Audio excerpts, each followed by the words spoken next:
सब कुछ खुलता स्कूल में ताला झूलता, सब कुछ खुलता कोचिंग में ताला झूलता।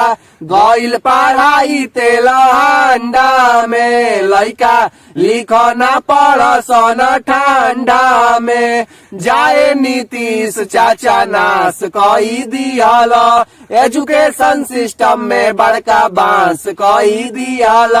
खाली बाझल रहेला दारू गांजा में, गइल पढ़ाई तेल हांडा में। लइका लिख न पढ़सन ठंडा में। ऑनलाइन क्लास खाली बड़ुए बहाना, लइका लइकिन के दिल रील प दीवाना।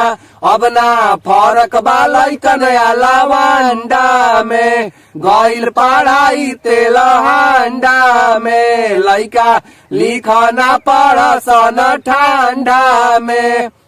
ये नीतीश चाचा नमस्ते, हम दोनों भाई आपसे बड़ी नाराज हैं।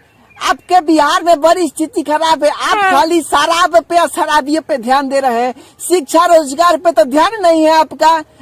बड़ी सोचे थे बचपन से कि पढ़ लिख के हम लोग बड़ा आदमी बनेंगे, पुलिस बनेंगे, लेकिन आपके चलते सब सपना टूट जाएगा लगता है। काट दीजिएगा हम लोगों को। ए नीतीश चाचा, अगर कुछ नहीं दे सकते हैं तो रोजगार के जगह पे 2 लेमन चूछे दे दीजिए, हम लोग बैठ के चाहते रहे।